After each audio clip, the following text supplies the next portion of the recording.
Bienvenue pour la dernière édition des nouvelles hebdomadaires NCS. Encore plus d'actions en provenance de notre planète bleue.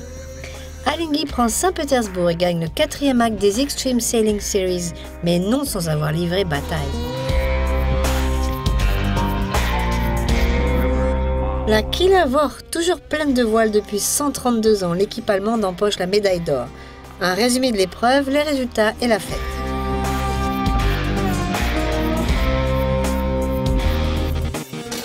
Les pros du freestyle sont de retour sur la tournée mondiale. Offringa et Toth remportent la Coupe Bonaire PWA en ouverture de la saison.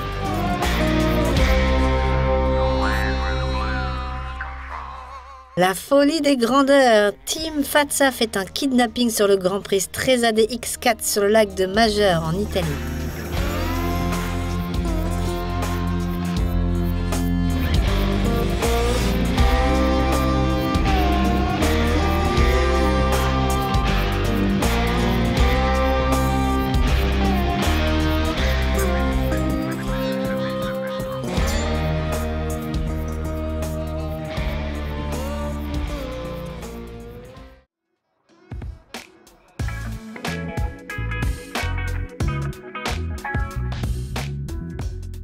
Alinghi et The Wave Muscat se sont battus pour la victoire dans la 4e étape des Extreme Sailing Series à Saint-Pétersbourg, en Russie.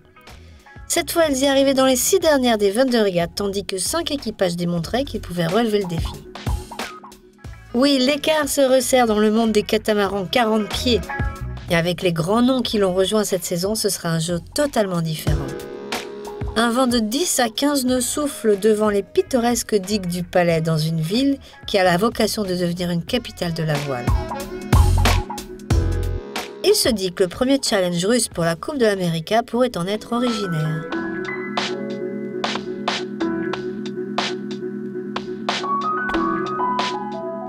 La finale compte en double tournait à la fusillade, mais cela ne changeait pas l'ordre des bateaux de tête.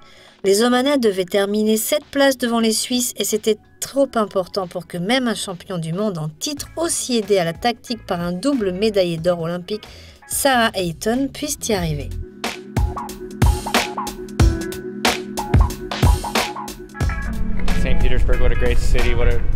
Saint-Pétersbourg, quelle grande ville, quel grand emplacement. Ça se passe en milieu de saison et c'est bien de valider une victoire et de laisser entendre qu'on est là pour gagner cette fois.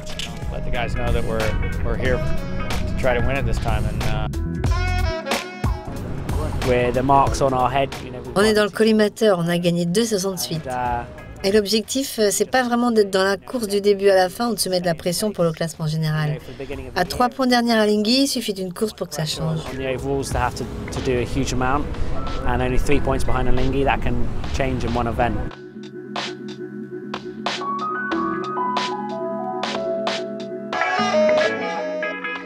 Emirates Team New Zealand confirmait de son côté qu'il pouvait remporter n'importe quelle manche, surtout maintenant que Peter Bowling s'est associé avec Ray Davies, le gourou de la stratégie.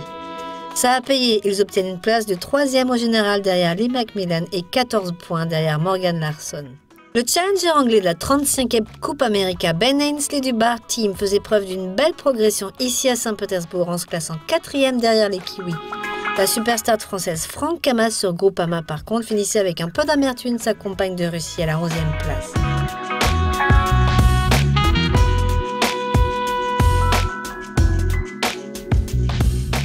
Et la prochaine étape des Extreme 40 se déroulera à Cardiff en Angleterre la dernière semaine d'août. On s'y retrouve avec NC Sport.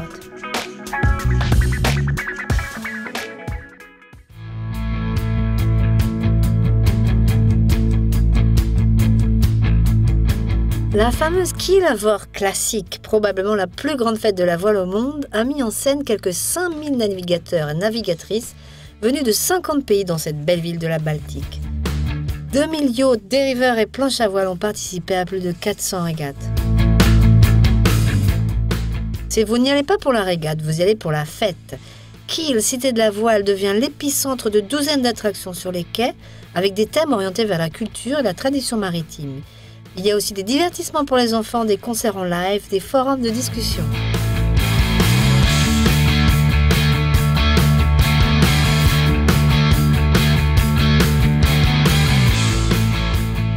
Cela a commencé il y a 132 ans.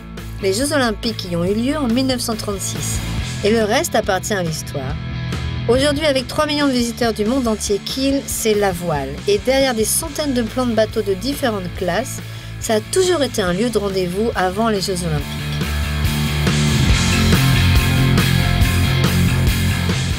La plupart des athlètes de haut niveau sélectionnés pour Rio en 2016 ont répondu présent à l'appel de cette épreuve ISAF.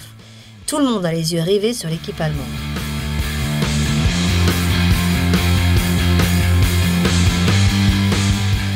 Les équipages locaux ont commencé leur domination dans les classes paralympiques, tel Heiko Kröger, imbattu en quillard de 2,4 mètres. Parlons aussi du trio Kröger-Prem-Meinka qui gagne en sonar. L'Allemagne a remporté encore beaucoup d'heures. En laser avec Philippe Boulle, la superstar, on peut lui donner un coup de chapeau après sa victoire dans les 2 dernières éditions. Eric Heil et Thomas Plössl ont recouvert leur 49e de noir, rouge et jaune. Enfin, Anina Wagner et Elisabeth Panouchka ont mis les femmes d'accord en 470.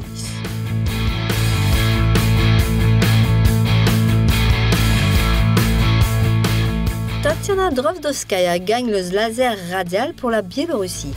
Panagiotis et Kagalis gagnent en 470 hommes pour la Grèce. Alan Norgard et Line Just arrachent le Nacra 17 pour le Danemark.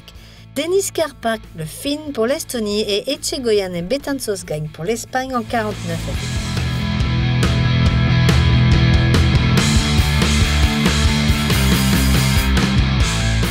Comme chaque année à la Killervork, la parade des vieux gréements était le point d'orgue de la Killervork avec plus de 100 grands navires du monde entier. Tout cela nous faisait retrouver l'atmosphère de la première édition de 1880.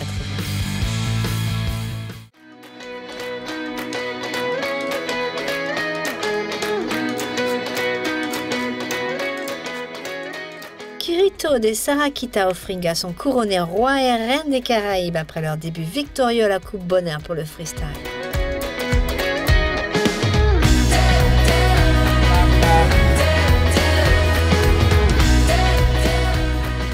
Avec la brise légère qui régnait sur la finale qui compte double, la plupart des planchistes optaient pour leur voile de 5,2 mètres carrés.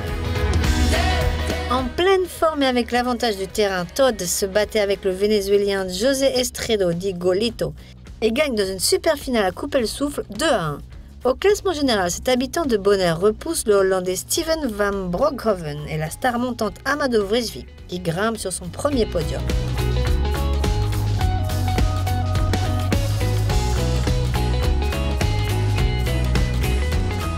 Du côté des femmes, Ofringa, la championne du monde en titre, a fait face à une solide équipe hollandaise. Âgée de 16 ans, Maaike Overman et sa rivale de toujours Ariane Hawks se dressaient sur sa route. Dans une rencontre épique entre juniors et seniors, les deux windsurfeuses ont rétalé tout leur répertoire. Maaike fait un gros score avec des flacas sur les deux bords, des punettas sans faute et un funnel comme dans les livres. Sarah quitte leur montrer qui était le boss avec ses funnels, ses superbes chacasses et de nouvelles figures puissantes.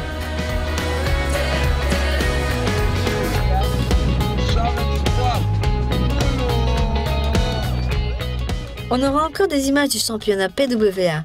Les équipes de Nautical Channel sont en Turkménistan pour la Coupe du Monde Awaza PWA.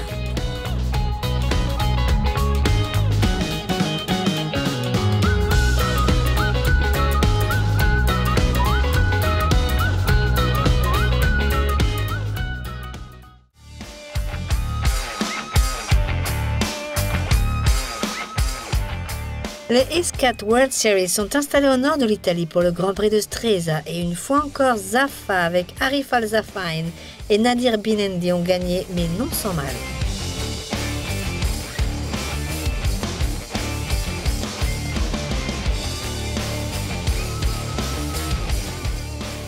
Tandis que les gens de la région se promenaient en profitant de la météo estivale, Luca Fendi et Giovanni Carpitella du team B-Bone Station attaquaient fort dans leurs eaux.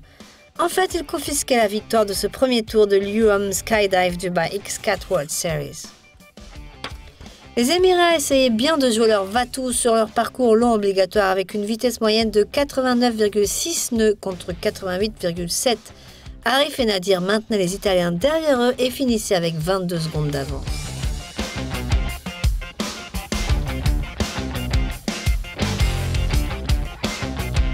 Avec 6 autres secondes derrière, François Pinelli et Saul Boubaco sur Yacht Magazines prenaient le 3e place, laissant penser que ce championnat 2014 allait être très serré.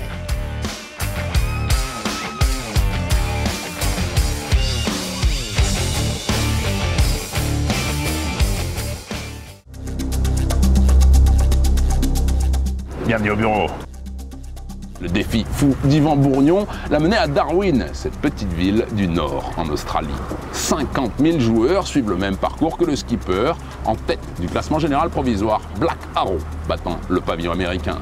Prochain départ pour ce tour du monde complètement dingue, dimanche 22 juin vers Bali, en Indonésie. Par ailleurs, nous allons pouvoir prendre très prochainement le départ du fabuleux record de l'Atlantique Nord. Record qui fait patienter à New York, Banque Populaire 7 d'Armel Lecléache et le géant Spindrift de Donna Bertarelli.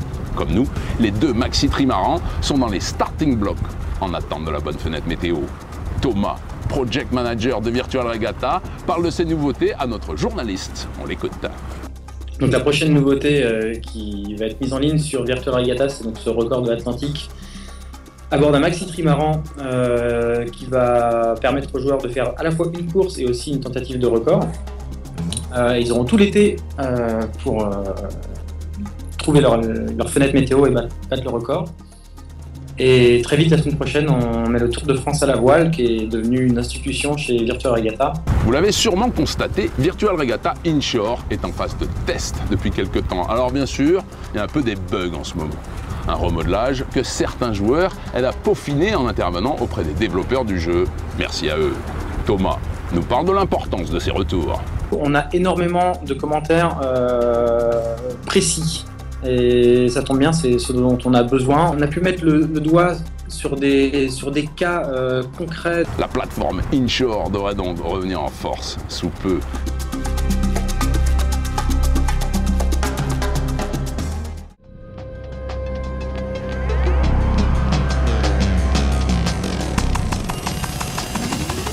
Parmi d'autres brèves, vous avez pu voir ce que la technique pouvait faire lors de la 34e Coupe de l'América.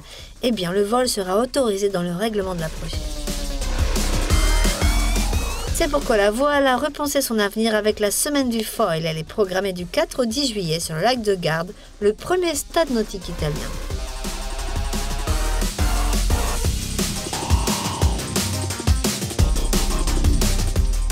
Alliant compétition, record de vitesse et essais, ce nouvel événement rassemble les foilers de partout dans le monde avec toutes sortes d'engins volants. Catamaran, monocoque, planche à voile même, maison des foils et cela se passera ici.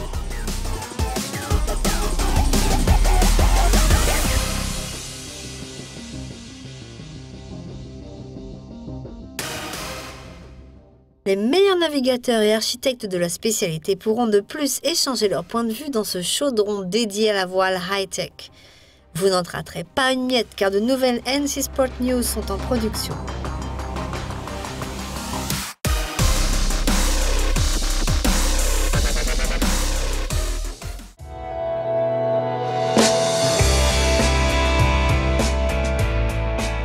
Et pour tous les fans de voile, restez sur notre chaîne samedi pour la première de NC Sports Buzz. Montez à bord et faites une traversée de l'Atlantique sur le puissant IMOCA 60 pour la course New York-Barcelone.